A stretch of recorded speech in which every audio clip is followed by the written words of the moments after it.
afternoon to everyone who has logged in and attending this webinar. My name is Elita, and I'm a part of the team at Sahayog Foundation.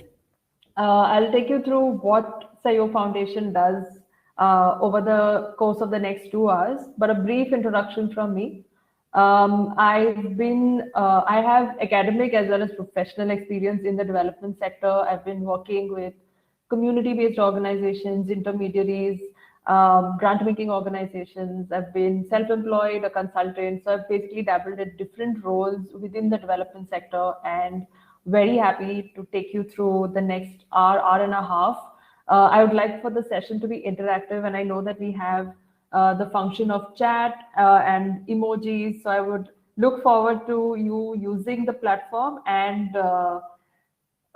hearing your thoughts through text. I'm still getting used to not being able to see faces, but I rely and I trust that you will fill in through by using the chat function. And for those of you who are very new to this, pretty much like me, you will notice that on your extreme right hand panel, there is the option of chat and questions, and you can essentially tap that and enter your messages through this, and I will keep an eye on that, and look forward to getting your prompts, because we would like this to be as interactive as is possible. So I will keep my eyes on the chat function to see your responses, but also your questions. And if there are some questions that I can respond as we go along, I would be more than happy to do that. But if there are questions that I feel are better suited to be answered at the end, because I know that I am more likely to touch upon it, I will pick it up at the end. So keep them coming, keep the questions coming, keep your comments coming in. And without further ado, I would like to take us forward on today's session. So the session, like you can see the title slide, it's about preparing programs to scale through partnerships, and we will deconstruct all these words one at a time. What does it mean to look at scale? What does it mean to look at partnerships?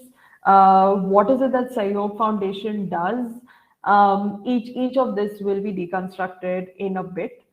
But before we jump into the meat of the day, we thought we could start with something light and just get a sense of how you're feeling and how you're doing at this moment. So on a scale of 1 to 6, I would be very interested to know how SRK are you feeling right now. So pick a number. I'm looking at the chat function. So let me know how are you feeling right now.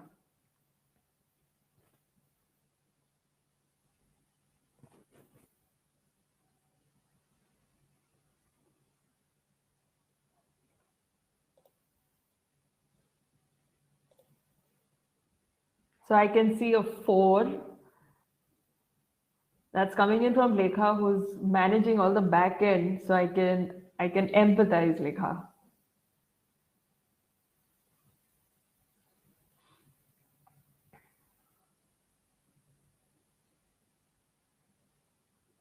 We'll wait for a few more minutes. I would like to hear from everyone else who's on this session. Okay, we have a 6. That's very nice. That's very cool. We have Girja who's saying she's feeling a 6.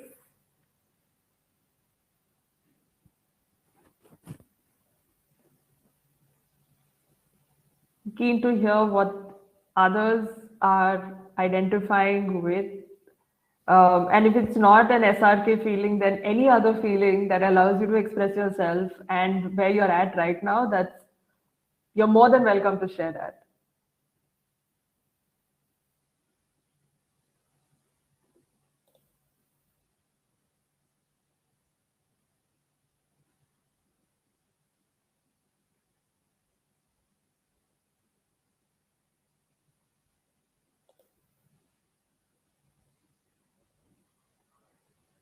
We have Aparna who's feeling a 5, and we have Sarayu who's feeling a 1. All right, so we can keep these coming in, and I'll continue to look out for your responses. But like jumping into the very first word, right? Like partnership. So, what is it that you think of when you hear the word partnership? And I don't want you to limit yourself to only a word. It could very well be a visual. Maybe a picture comes to mind. Maybe a song comes to mind. Maybe it reminds you of it reminds you of something that you've eaten. Uh, Something like rajma and chawal, maybe. Or it could be anything. So what's something that you think of when you hear the word partnership?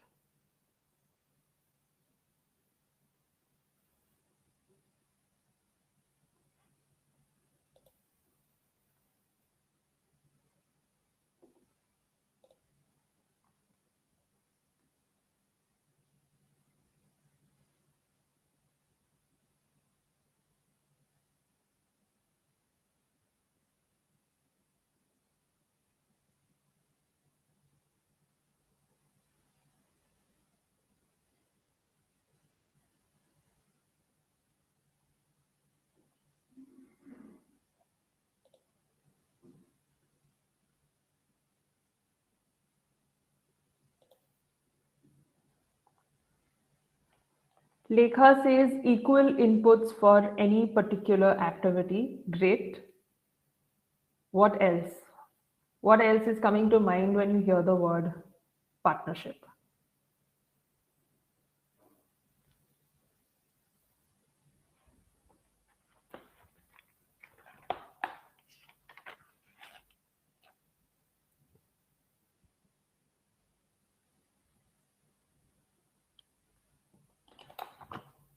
There's no right or wrong answer. So I'd be more than keen to hear different representation and different ideas of what you're thinking of. Aparna says samosa and aloo, where the aloo could go stale much before the outer covering. I see. Yes. We'll come back to this. This is a great analogy, a great metaphor of samosa and aloo, and we can look at what it means to us in the context of partnerships. So let's look at what we at Sahayog have come upon when we've asked sector leaders as well as practitioners. And what's emerged is that partnerships are an equal, formalized relationship between two or more organizations to scale or strengthen successful programs for sustained positive impact, right? So at the very outset, we're saying it's equal and formalized. What this means is that when you're talking about equal, it's about two organizations that are at par with each other, right? These are peers.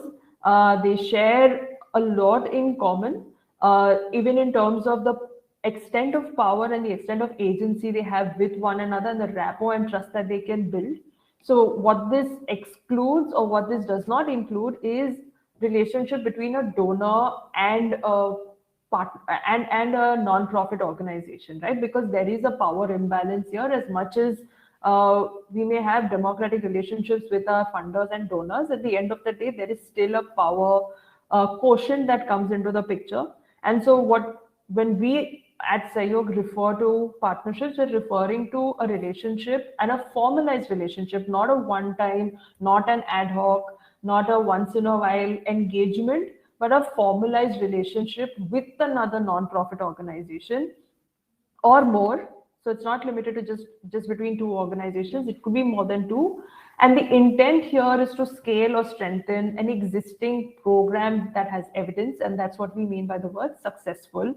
And the end goal here is sustained positive impact, right? So it's about the responding to the needs of the community and being able to drive all resources, energy, attention towards what is it that the community needs and what is it that the community wants, right? So this is what we mean and we look at when we talk about partnerships, and we felt that it's very critical to bring this out right at the outset. Like even before I've introduced Sahayog Foundation and the work that we do, we wanted to like lay out what partnerships means, just so that we're all clear and on the same page about this, right?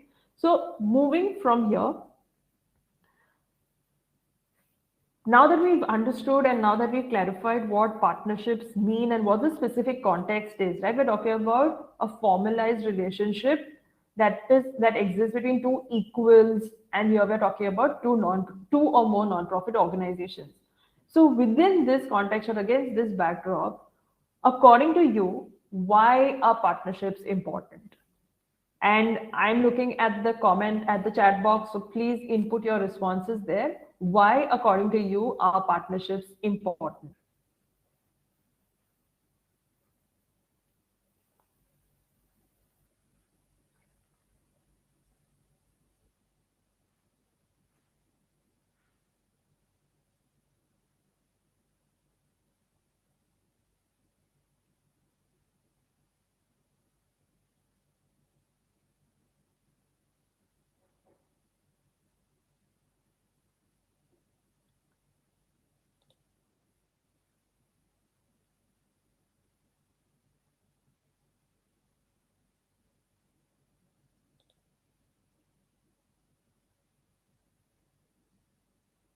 Any thoughts, any preliminary ideas on why do you think partnerships could be important? We're more than happy to hear anything that's running through your mind right now.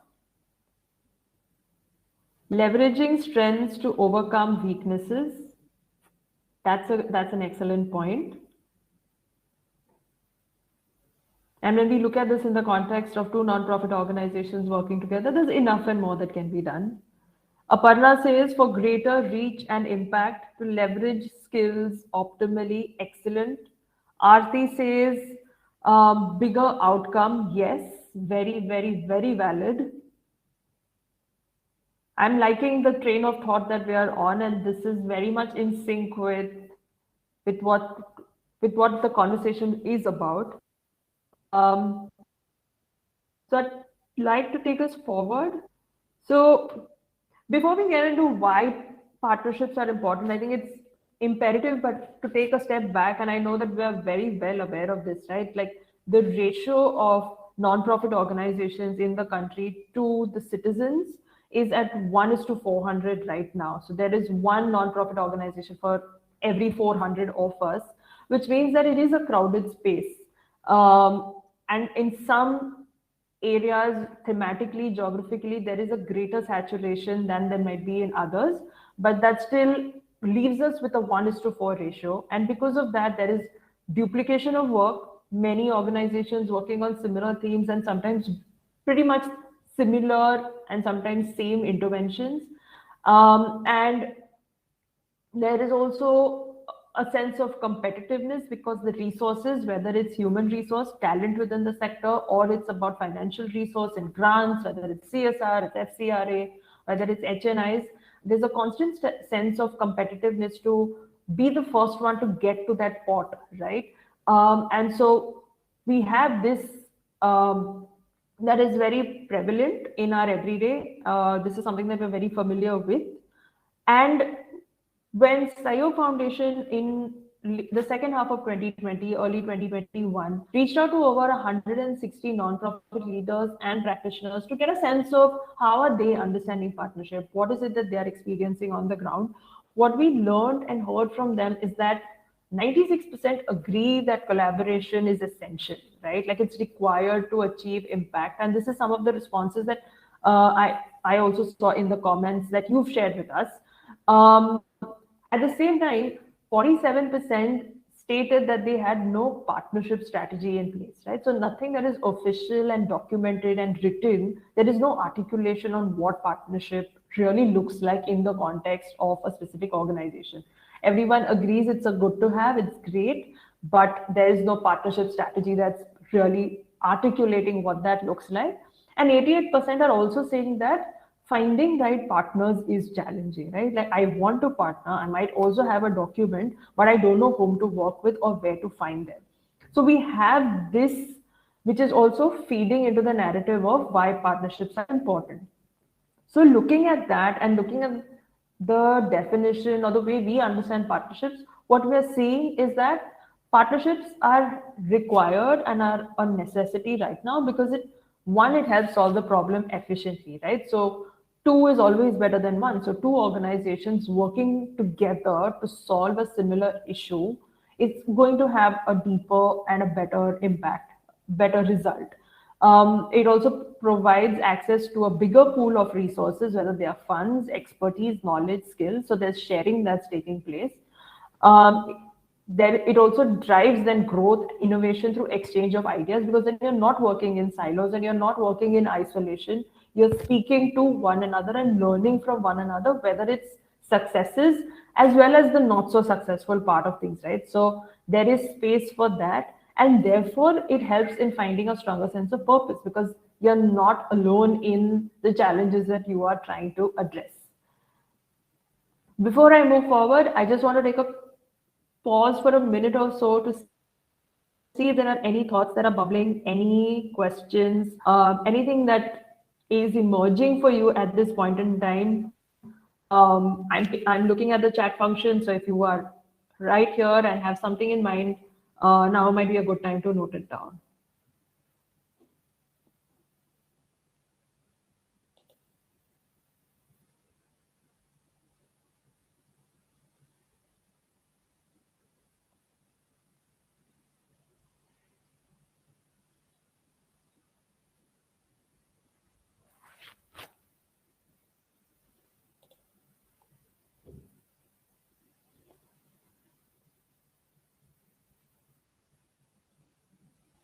All right. So we've looked at what partnerships are, why they're important, and now let me quickly take you through who Sahayog Foundation is, what Sahayog Foundation is, and why we do what we do. So, like you can see on your screen, Sahayog Foundation is, we are a partnership builder. What that means is we work with organizations on building their capabilities and their capacities on being partnership ready. How we do this is through research, readiness, and rollout. The research is where, we do a lot of due diligence on understanding where where a nonprofit organization is at right now. What is it that they're looking at when they think of partnership? What's the direction that they possibly have in mind? And once we meet them in person, look at their programs, have that first round of interaction with them,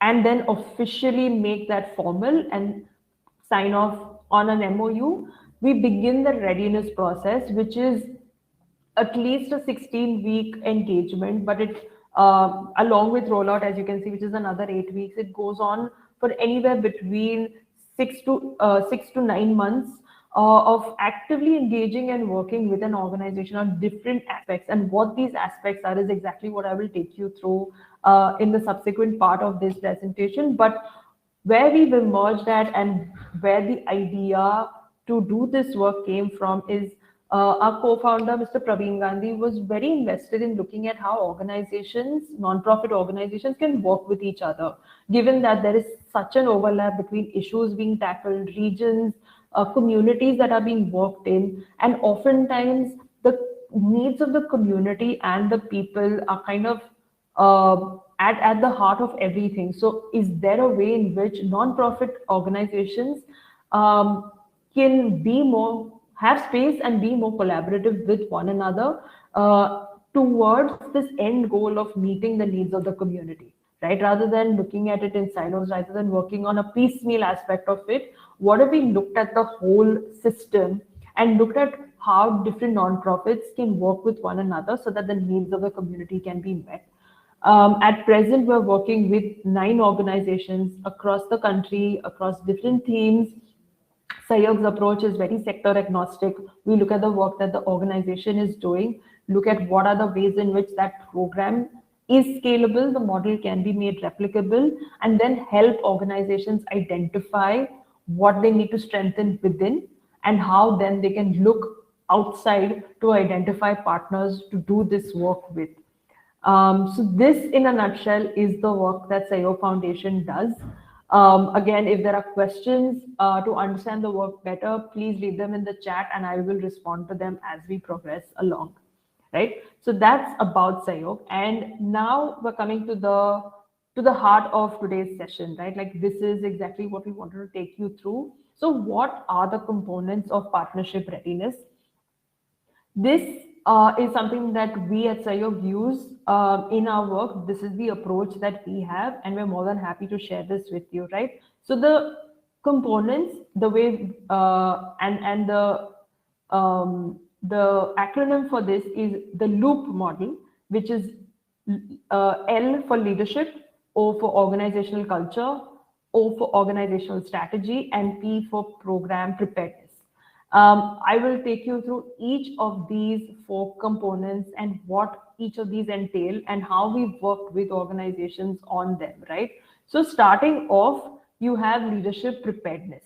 What this looks at is role modeling through the sense of what collaborative leadership could be, and looking at leadership beyond just a singular person. It involves the board. Yes, there is a CEO or a general secretary or a president of the organization who's at the top, but there's also the senior leadership or a second in line. So it's not just one person. Um, and since we're talking leadership, and since we have this idea of like a leader being this uh, person who's super powerful and maybe even has superpowers, I want to throw the question back to you as the audience. If you could have any superpower, which one would you choose? Or if there is a superpower that you already think you have, what is that superpower? So please drop that in the chat, and I will take a quick look at it.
It can't be that we don't have superpowers. So I'm really waiting to see what pops up. Empathy is the superpower I have. Healing, uh, healing wise, would what I would wish for. Okay. So we have empathy. What are the other superpowers we have in this room?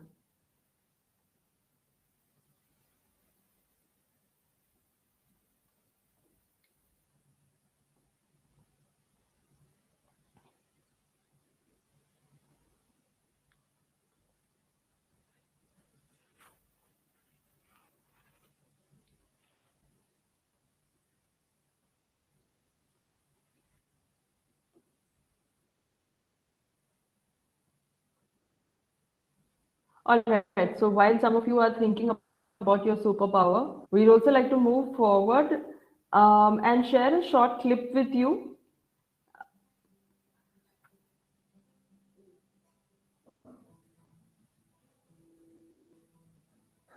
Partnership is clearly what you would do by default because the idea arises. You know you can't be everywhere in the space, right? And you think, okay, if we can't do it, can someone do it? It just starts as simply as that. But I think it's important for the leader to really articulate why partnership. Even before you reach into a formal partnership, the exploration of that partnership is always welcome. Because sometimes what happens is a lot is lost in finding that right partner, in getting into the agreement and saying, oh, who's that most aligned person? And then, so I think if you don't explore and if you don't date and if you don't agree, you will never get into a relationship. One of the key pieces that we do look for in all of our people is how collaborative they are and whether they are comfortable working in a collaborative environment. right? And that again, it's a mindset, right? Because working collaboratively, if you don't believe in the power of collaboration and in the power of collective thought, can be an extremely frustrating process for people who don't believe in it, because it definitely slows down the process. Right? If I need to get 10 people aligned and on the same page, if I need to give up some of my ideology and my viewpoint and make sure that I'm integrating someone else's, it takes more time, right? And so it's something that we look for.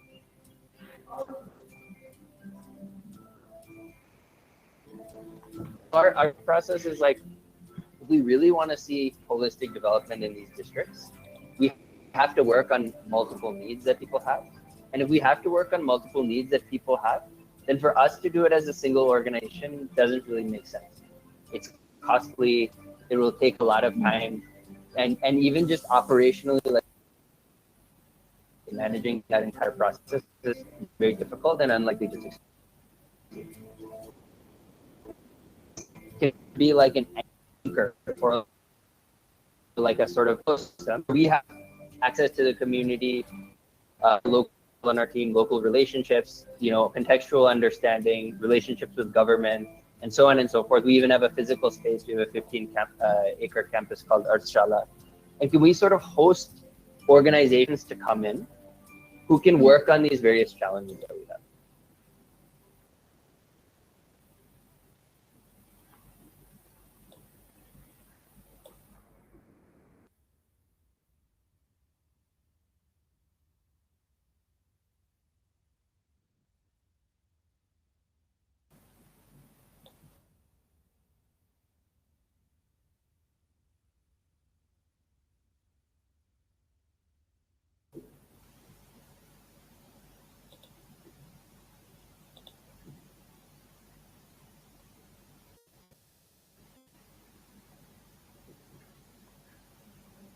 So as you watch the clip and any thoughts or questions emerge for you, do put it in the chat. We would love to hear what's coming to your mind as you're hearing these sector leaders share their experiences and their perspectives. Would be good to get your thoughts on partnership through the lens of leadership. Like, how do the two sit, don't sit? What do you think is important? What do you think is relevant?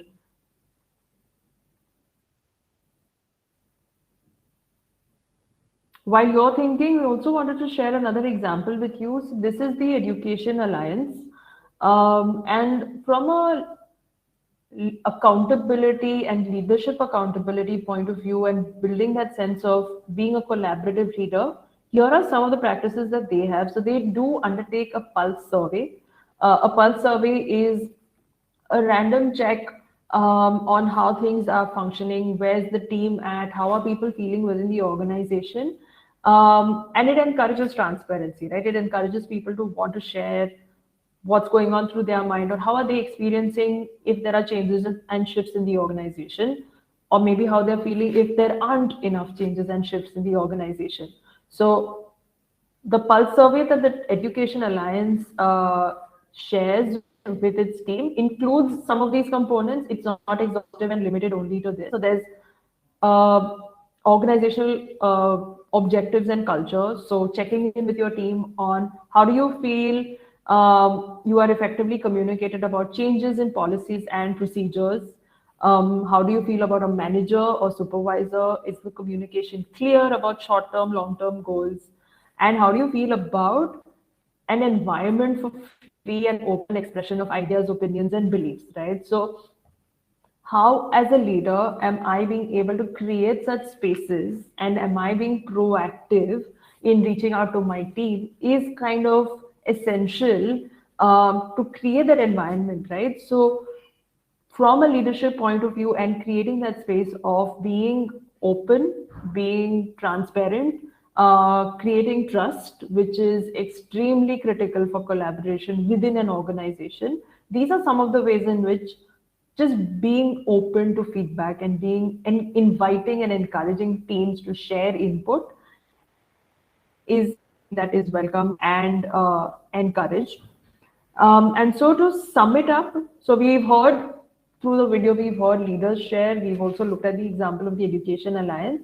So what does it mean to be a collaborative leader? In a nutshell, you're role modeling leadership practices, because what your peers and subordinates see is what they would like to do more of.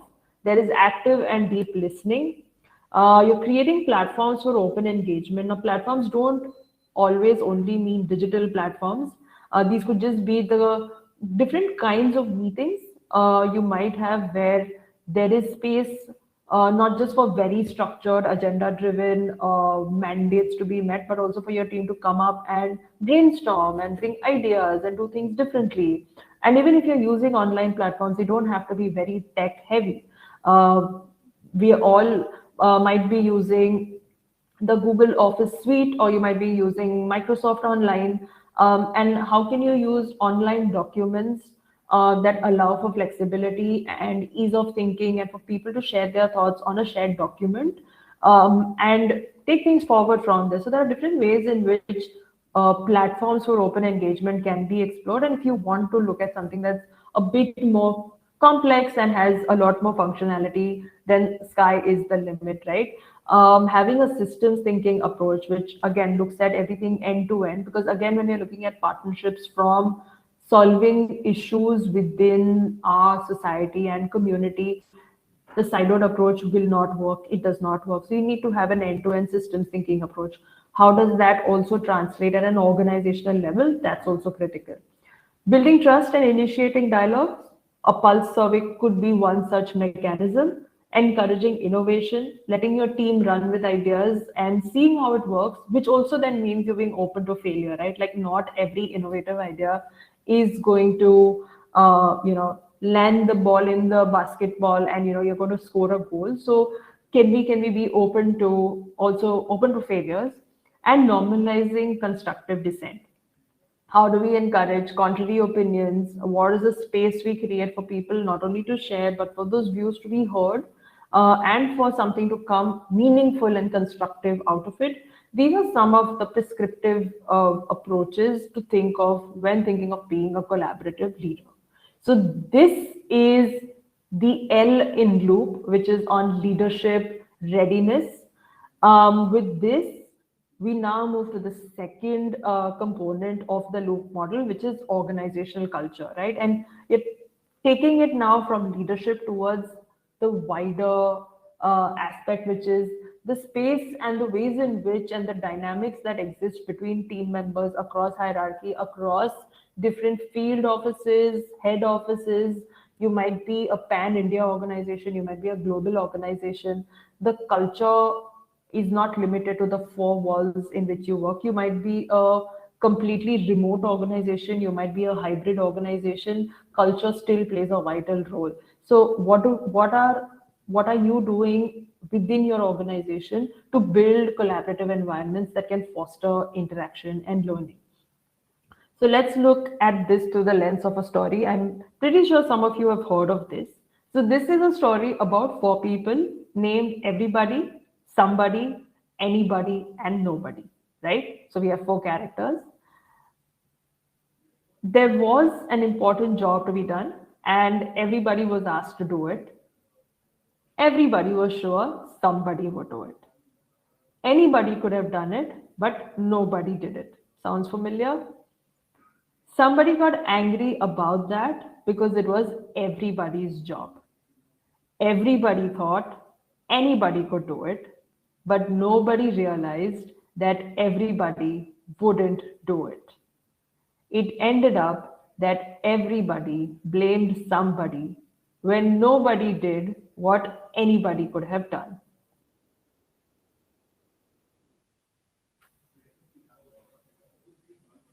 Does this story bring any thoughts, any questions, any memory of something like this that's happened to you?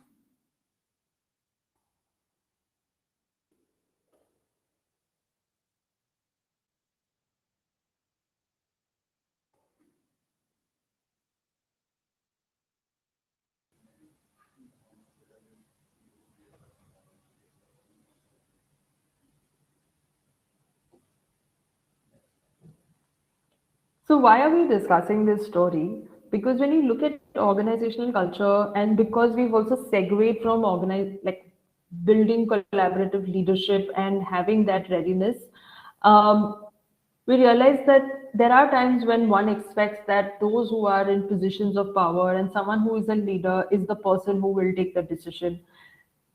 There are instances when leaders believe that, okay, I hold a leadership role, but I want my team to run with it. And oftentimes there are either communication gaps, there is a lag, there is misunderstanding, and miscommunication, like we can see in this story, that things fall through the cracks, and oftentimes then there is this sense of, oh, something that was simple and straightforward didn't end up happening, right? I'm beginning to see responses. Lekha says this is an experience in from everyday life. The story of dumping all on the women, mother, lady of the house. So there is definitely a gendered lens about this story that is also quite relevant and true. And yes, lack of communication can lead to this. Responsibility and privileges need to be shared with clarity. Assumptions are dangerous. Absolutely right. Absolutely, a very dangerous space to be. Assumptions don't serve anyone. Um, so let's look at what organizations are doing within their context to build an organizational culture that is an enabling one, that is a collaborative one. So here we're going to use the example and rely on the example of Antarang Foundation that uses democratic platforms again to encourage transparency, right? So at the heart of this is an approach that they follow, which is a town hall that is held twice a year, and prior to each of these town halls, an anonymous Google form is shared across the organization to help the leadership team get a real sense of what's working, what's not working, what needs to be done differently, is something that's totally amiss, maybe it's a blind spot, but different people across different teams or in different geographies are feeling that something is amiss. And what this allows is team members have the experience of hearing their queries not only being asked out loud but also being responded to. And so there is a sense of being heard, there is a sense of being understood, there is a sense of being seen, which is so important. And it also has a space, provides a space and an opportunity for suggestions to come in, for input to come in, right? So you're not only looking at leadership to have an answer to everything, but it's also about having a problem solving approach that is shared, right? And there is delegation that happens because of this. So with this, what we've done is now we've gone through leadership preparedness, being a collaborative leader. We've also looked at culture and organizational culture, and how can organizational culture be collaborative. Now you might be wondering, what does this have to do with partnerships? You started off with something, but before we go out of the door and look for organizations that we want to partner with and grow work with and scale our interventions, it helps to look at what are our internal systems, processes, what are our internal ways of being, ways of working. Because if we're not inherently collaborative internally, and there isn't a partnership lens where teams are talking to each other, working with each other, is your programs team and fundraising team talking to each other? Is your finance team and program team talking to each other? Is your communications team and fundraising team speaking to each other? And maybe you don't have teams that have these names and designations, but different people hold different roles and responsibilities. Are your team members speaking to one another? Do they have a sense of all of the work and how it feeds into the wider organizational mission, into the strategy, into the implementation that's happening on ground to meet the needs of the community? So not until we've addressed this, and not until we've had these conversations, and not until we figured out ways to make this happen, can we take it outside and think of, at an organizational level, what does it mean to work with a peer organization, with another non-profit organization? How do you collaborate at an organization to organization level when you might not have have all the answers or even identify the challenges of collaborating internally. So we do spend a lot of time identifying and working on this with the partners and with the organizations, the non-profit organizations who we work with. We do workshops, we get their teams together, brainstorm together, and look at, okay, what can be done differently, and from here gradually move to uh, the other two aspects.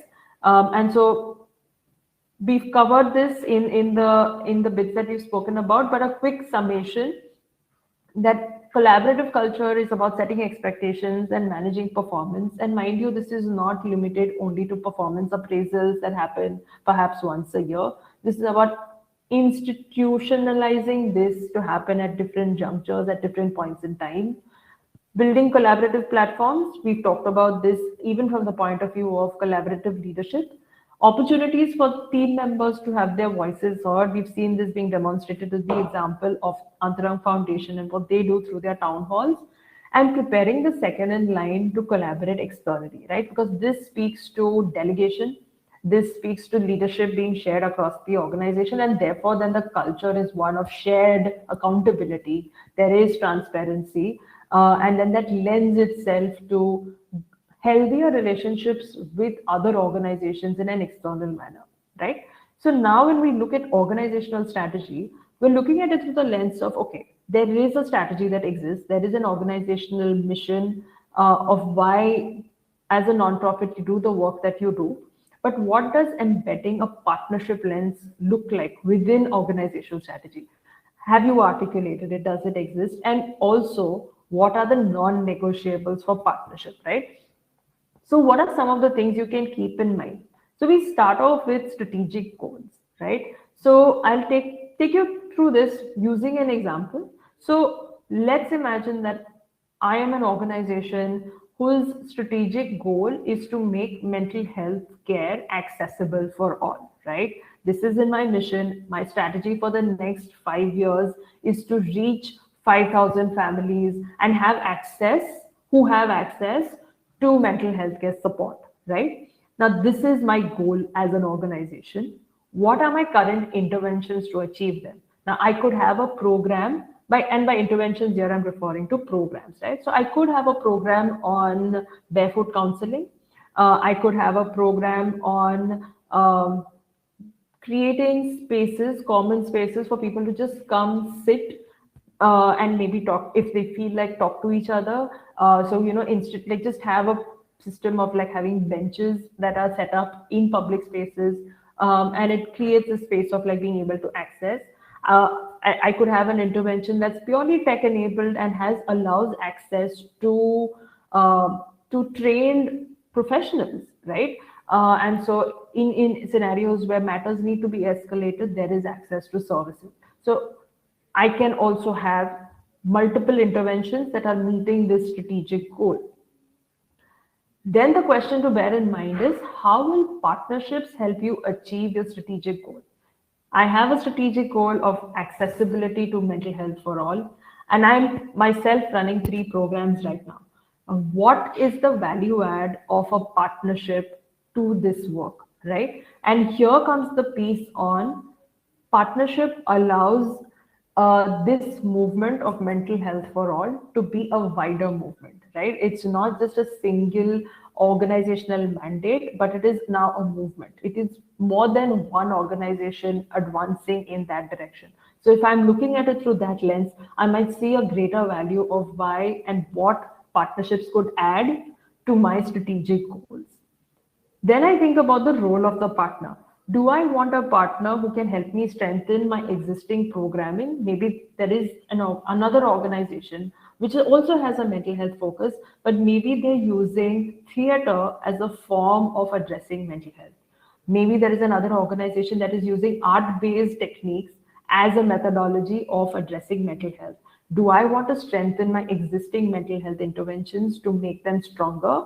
Or do I want to look at my program on barefoot counselors and look at how can this program now become a part of other community-based organizations who may not have a current mental health focus, but might be interested in embedding and integrating it in their nutrition program, in their education program, in their sanitation program.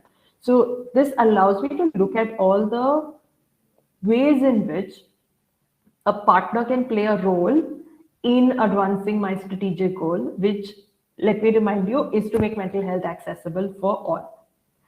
Once I've had a look at this and once I've considered and thought this through with my team, we also start looking at what is the M&E plan to measure the outcomes of the partnership. As an organization, I would have an M&E, a monitoring and evaluation system in place with metrics, with indicators, with a data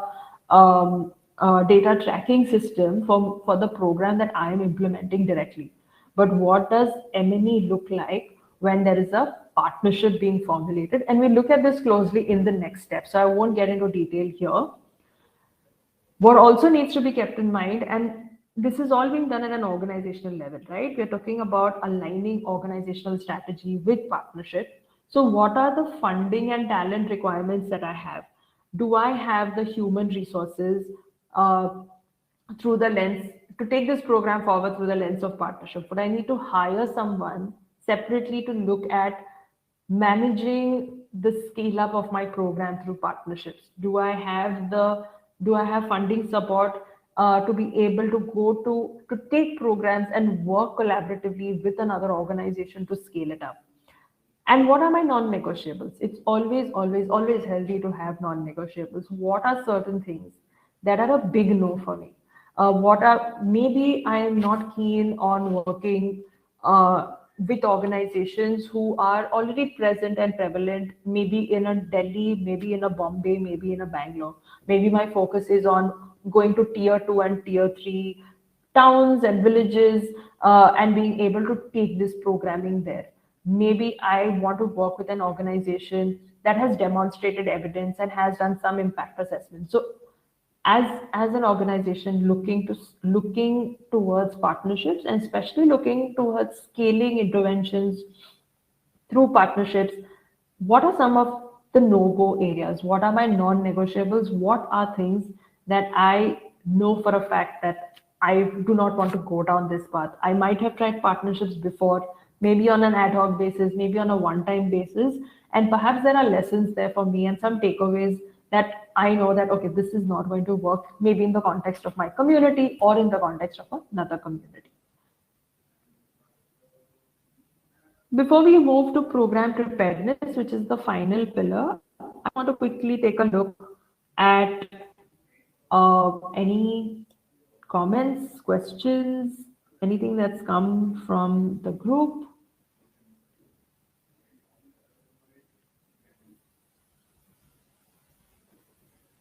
Okay.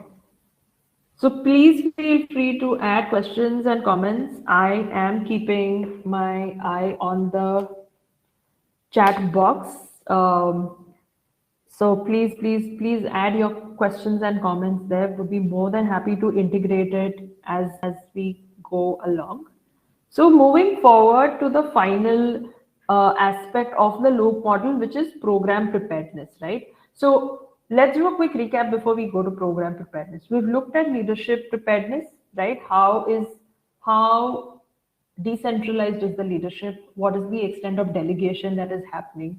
How integrated and involved are all the levels of leadership from the point of view of internal collaborativeness, right? From the point of view of working closely and in tandem with one another. And along with that, obviously, comes the piece on organizational culture. How collaborative is the organizational culture? What is the extent of transparency? What is the extent of involvement, participation across different levels, across different regions, across different identities that exist within an organization? Is there space for each one to not only coexist, but to feel seen, to feel heard?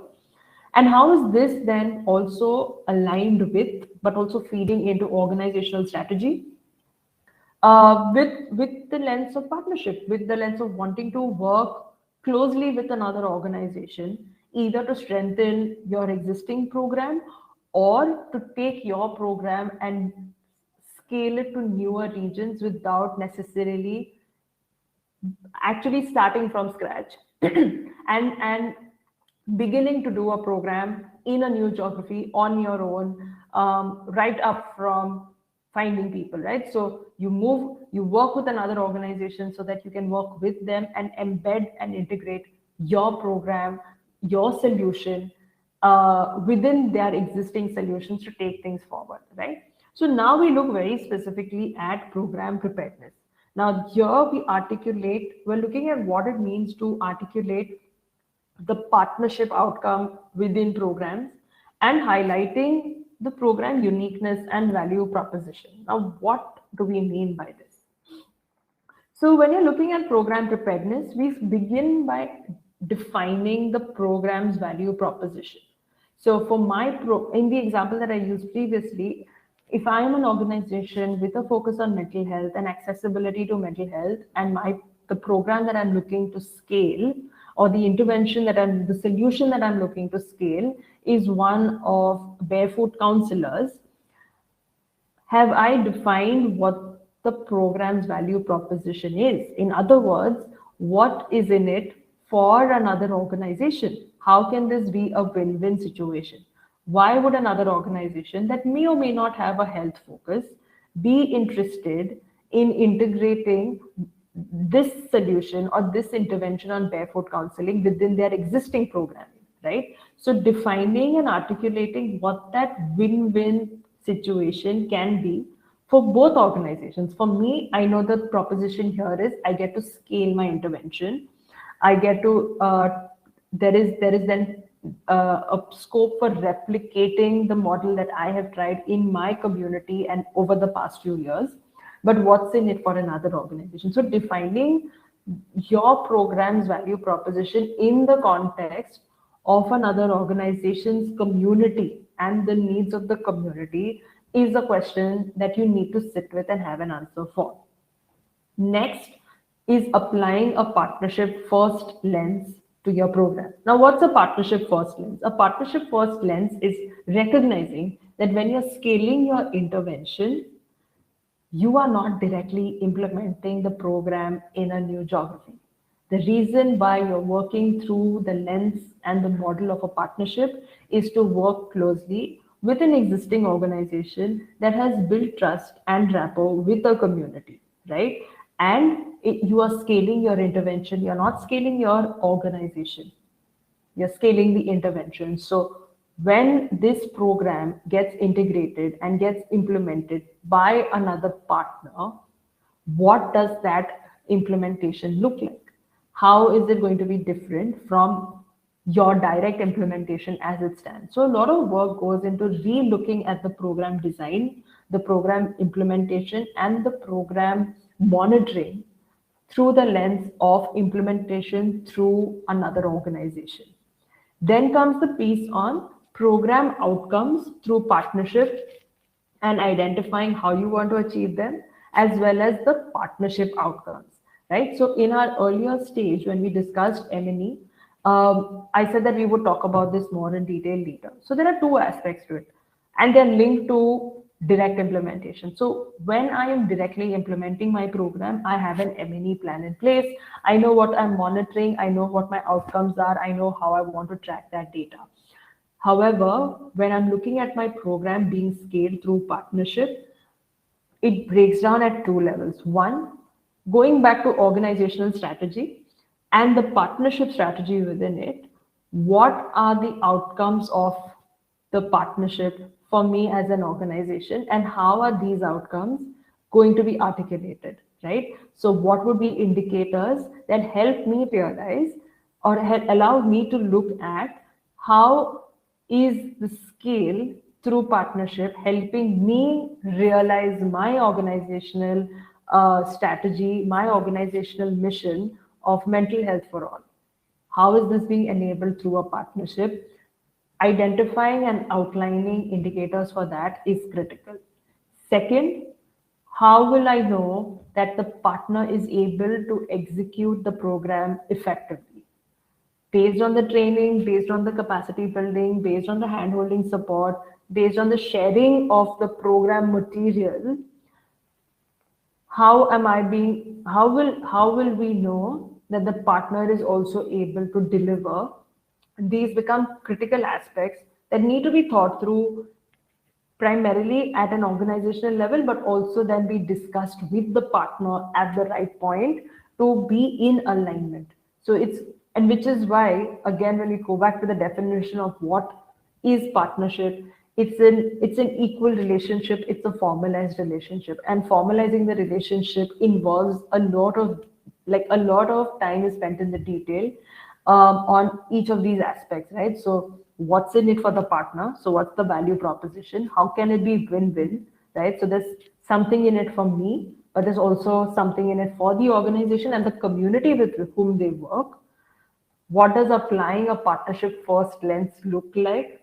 uh, Recognizing and reminding myself that this is not a direct implementation, this is implementation through partnership. And what does that mean for program design and implementation is key.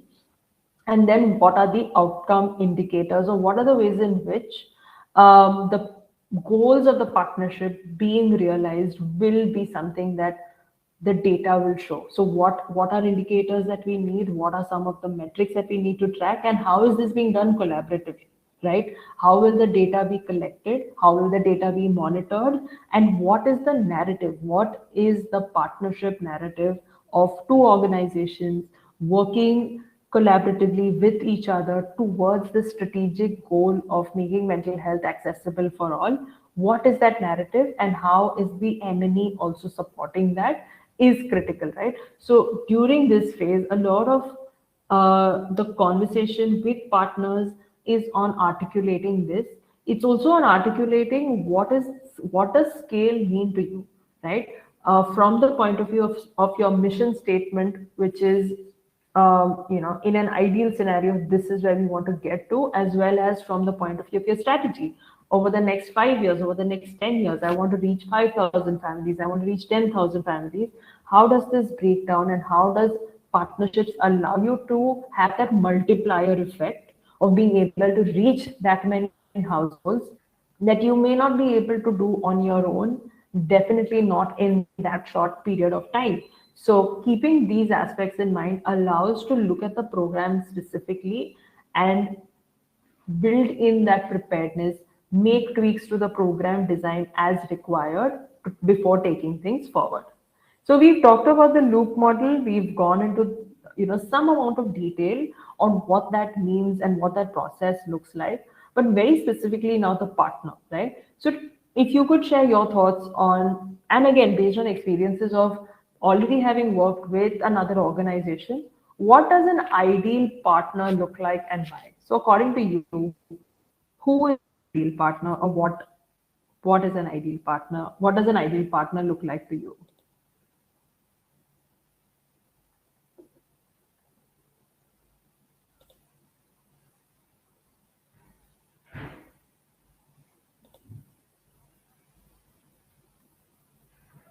So what I'm seeing is past performance of the organization. Founders should be considered. Yes. So this again goes back to the leadership aspect, right? So when you're looking at your internal leadership, you're using the same mirror and saying, okay, I'm considering partnerships. What does leadership in a potential partner organization look like? Also, their funders. This is an interesting point. Whether it's a negative impact company, which is their major donor, this may lead to ethical clash or clash of values, even though mission may be aligned. This is something that does not happen easily, right? Because and Aparna has highlighted this quite rightly, that everything else might be aligned and you might be mission aligned and the leaders might be great and the program has a fitment in the community, it meets the needs of the community. But there might be a scenario where, because some of their work, the other organization's work, is being supported by a specific donor or a particular kind of donor that you as an organization do not feel positively about, that just might be a no-go for you. And it's not about whether this is a good criteria or a bad criteria. This is about just knowing what your criteria is. And it's good to have this articulated at the outset so that you know your what you're getting into or what your parameters would be while you're having these conversations. So thanks for sharing this, Aparna. Any other thoughts, any other comments on what you would like to keep in mind or may already have done in the past when thinking of an ideal partner?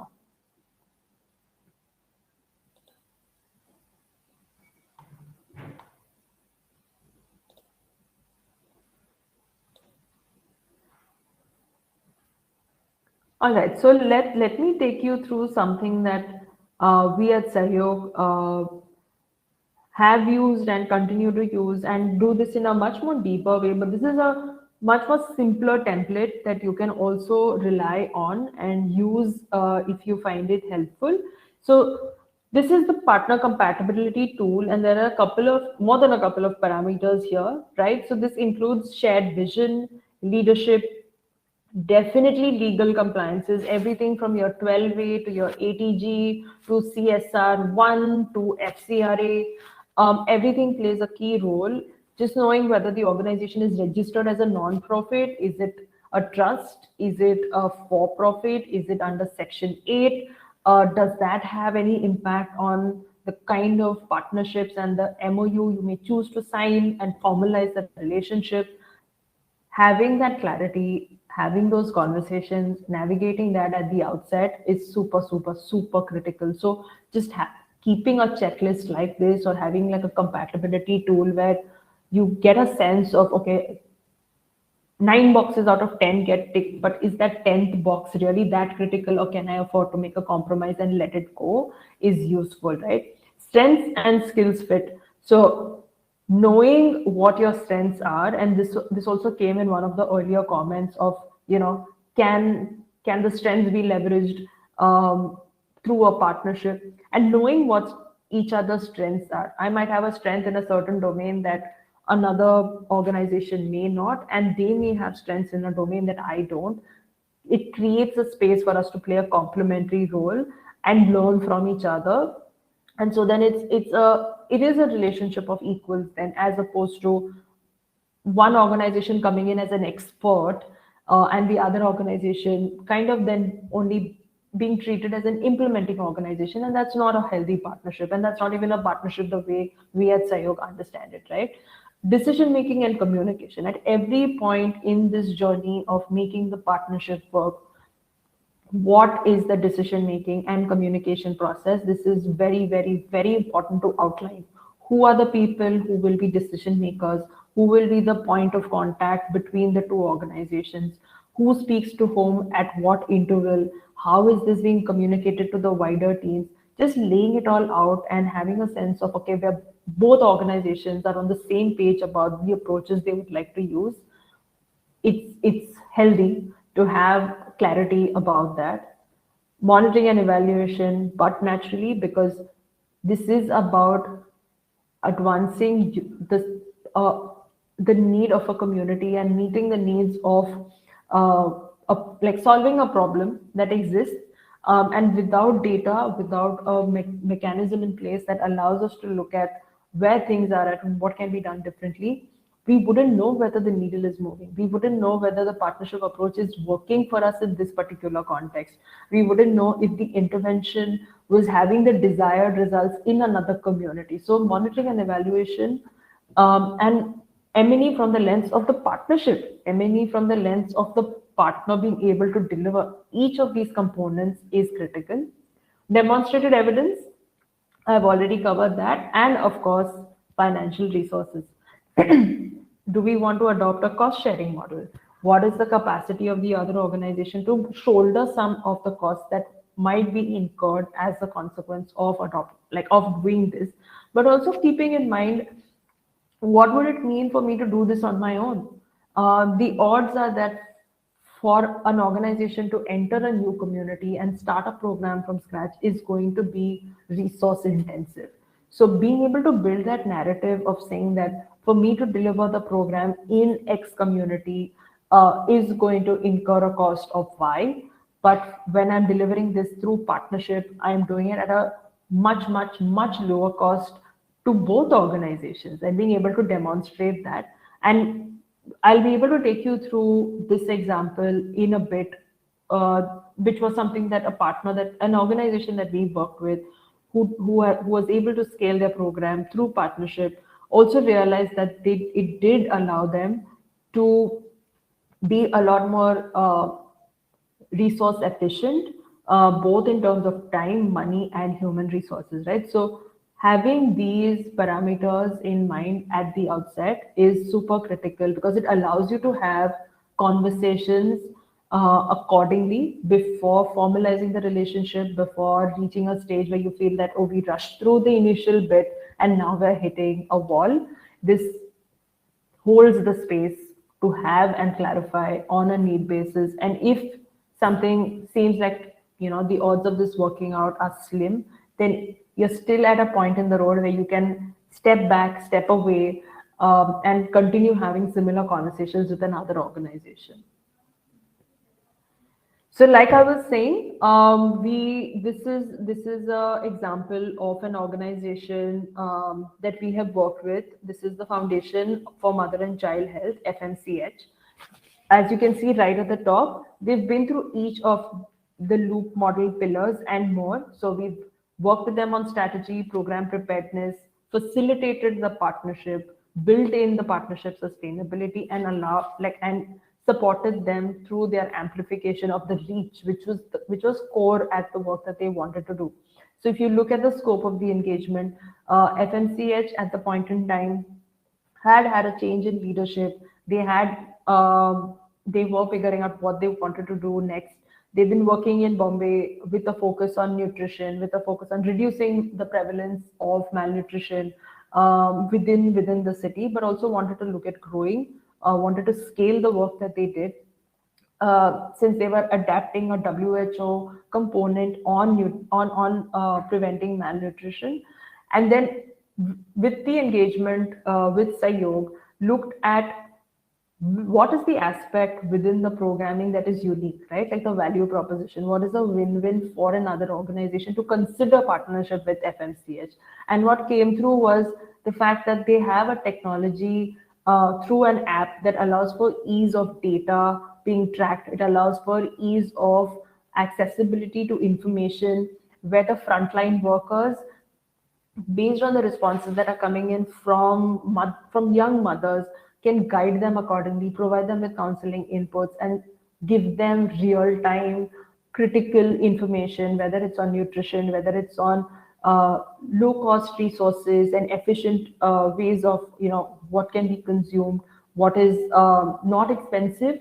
Also counseling inputs, like what is it that they need to do to take care of themselves? What is it that they can do to take care of the child? And how do you bring the family in as a unit to support the mother and the child, right? So looking at how you could take this program, but go to newer geographies, because what came through from the work that Sahayog was able to do with FMCH, it was that they wanted to continue direct implementation in Mumbai, but wanted to grow their work through partnerships outside. So that set the criteria for what the non-negotiable was. That the non-negotiable was that the partner would need to be out of Bombay. The non-negotiable was also that the partner may or may not have currently a health or a nutrition focus. It was all right if they didn't, but as long as they wanted to build in structure and they wanted to build in a very comprehensive programming on nutrition, as the name of the program suggests, it's a 100-day program. The first 1,000 program. So it's about like the first 1,000 days of a newborn child, and what is it that the mother and the child need during those days, right? So once they were able to identify a partner, having gone through what their non-negotiables were, having gone through their program strategy, aligning it with their overall organizational mandate and mission, and then working with a partner who was also very aligned with this work. This was an organization that was already working in nutrition, but saw a value add of strengthening that component and going deeper. They realized that the FMCH intervention would allow them to deepen their work in their existing communities. And so that's how it worked out as a win-win. And as you will see on the slide, during the 8 years of direct intervention, FMCH was able to reach out to 15,000 families in Mumbai alone. However, through the partnership, they were able to work with 15,195 additional families across Mumbai, Pune, Karnataka, and Nepal.